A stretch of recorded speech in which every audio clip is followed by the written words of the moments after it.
Vamos que vamos, meus alunos do 7º ano, para a nossa primeira aula de ciência sobre estratégia de sobrevivência dos seres vivos. Então, vamos aqui. Os seres vivos, ele tem aqui, ó. Os seres vivos, em geral, apresentam as características necessárias para sobreviver no ambiente.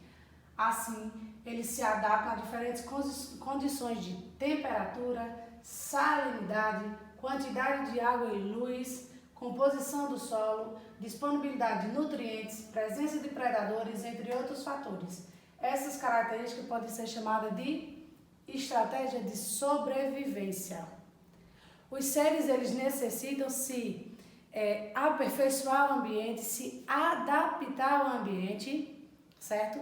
De modo que venham a viver melhor, em melhores condições, conviver com os outros seres e se cuidar para sobreviver. Então, aí vamos ver agora à frente algumas estratégias. Vocês podem estar seguindo o livro de vocês na página 46 e começaremos agora. Primeira estratégia de sobrevivência é a estratégia de defesa. Vamos se defender agora para chegar na nossa estratégia. Aqui vamos conhecer a estratégia de alguns seres. Na estratégia de defesa nós temos a camuflagem, o mimetismo e as peçonhas. Aqui nós temos o exemplo de camuflagem. Camuflagem é um mecanismo que permite ao indivíduo se esconder no ambiente. Então ele vai, se esconder dos predadores.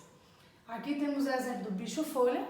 Se você observar aqui, quase não dá para ver ele, não dá para entender o seu corpo, ele está bem escondidinho, já para os predadores não pegá-lo. O outro exemplo de camuflagem, nós temos o exemplo da foca.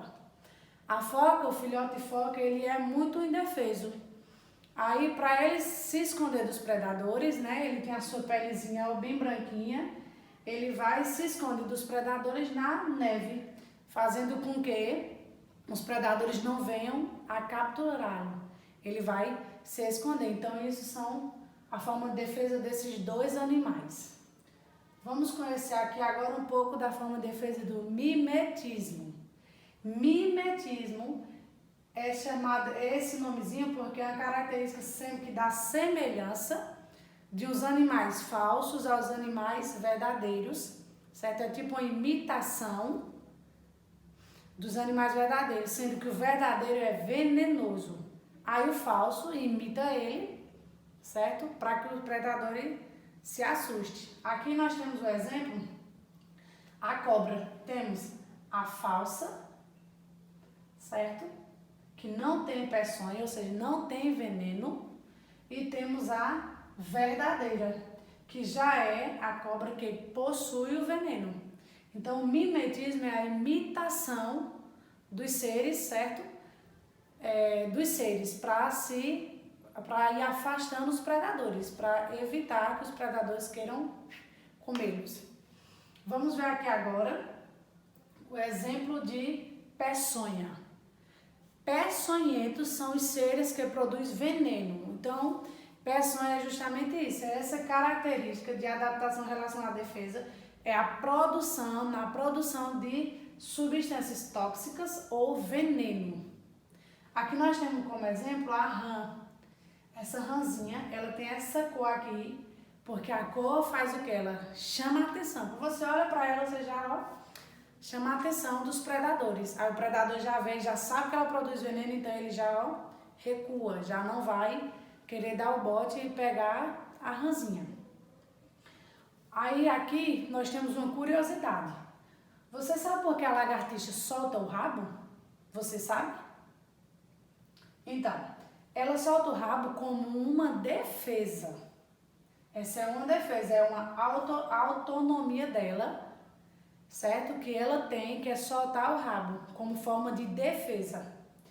Ela solta para que, quando ela solta o rabo, o predador fica lá olhando para o rabinho dela, certo? E ela escapa, para não ser pego pelos predadores. Nada de que o rabinho da lagartixa, quando eu bato nele, ele vai ficar xingando minha mãe. Não sei se vocês já ouviram, mas minha avó me dizia isso para eu não matar a lagartixa. E não matem os bichinhos, viu? Que eles não têm culpa. Mas minha avó dizia, não mexa com ela, que se você bater nela, ela vai soltar o rabinho e xingar a sua mãe. Mentira, viu, galerinha? Aqui, ó, porque é uma defesa da lagartixa. Não xinga nada de mamãe. Aqui mais à frente, a gente vai ver um pouco sobre estratégia de reprodução e de alimentação.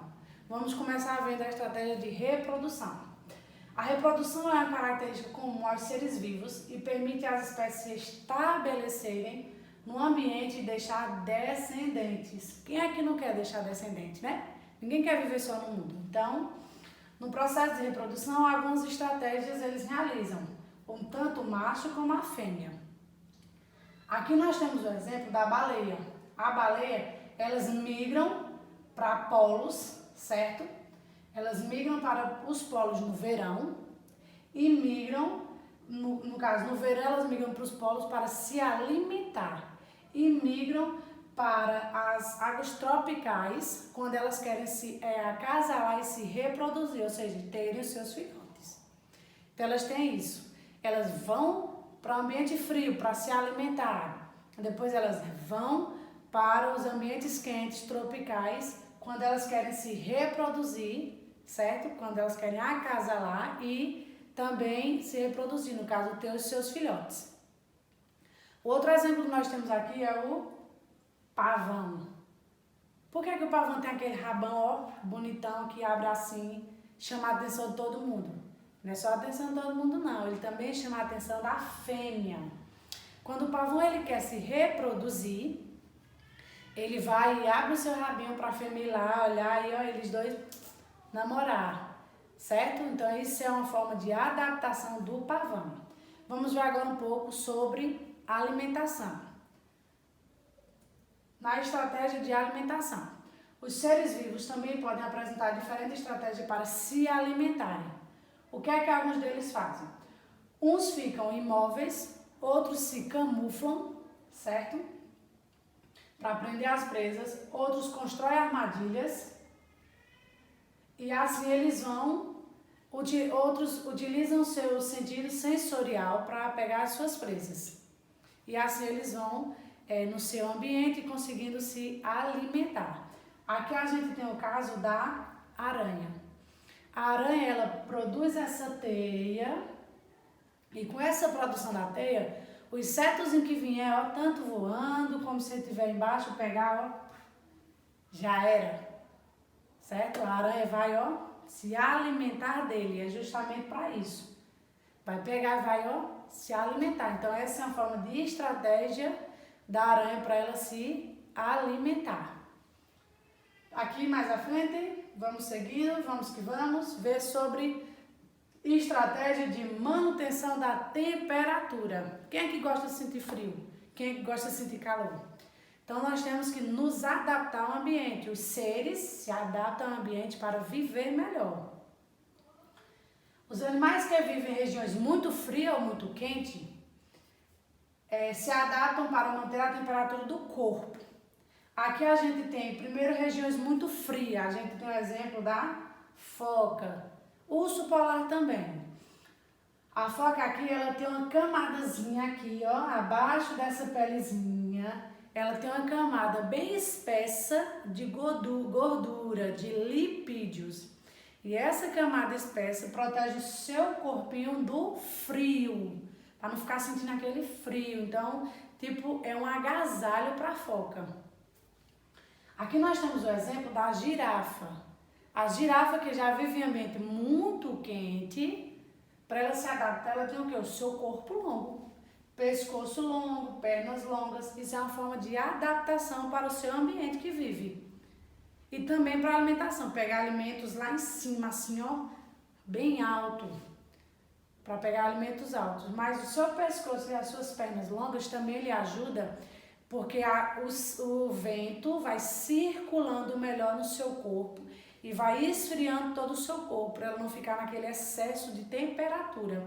Então esfria o seu corpo, certo?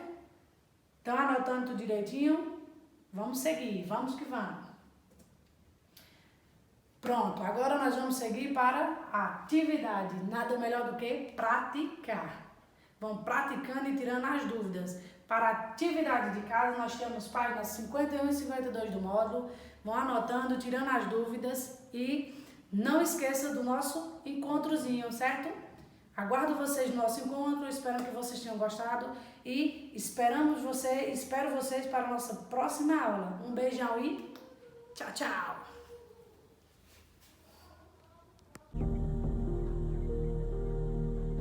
Os organismos estão adaptados ao mundo em que vivem, possuindo algumas características que os ajudam a sobreviver às diferentes condições que seu meio pode lhes impor.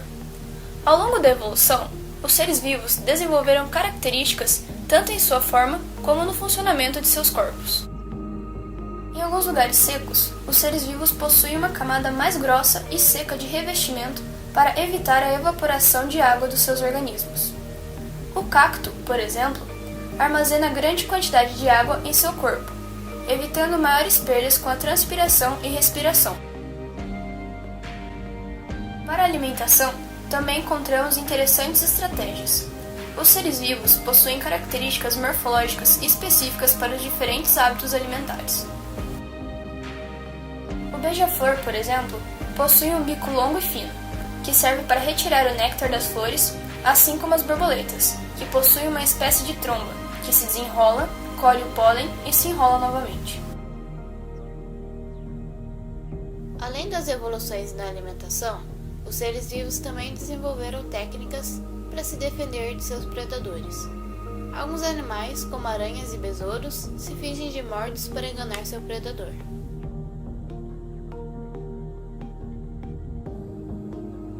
A camuflagem também é uma forma de defesa e pode ser considerada bem interessante, pois o ser é capaz de se misturar com o ambiente para se esconder.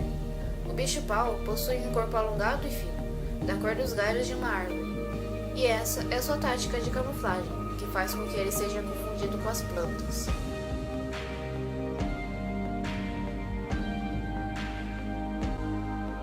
O camaleão é considerado o rei da camuflagem, pois seu corpo consegue mudar de cor, adaptando-se ao meio em que está.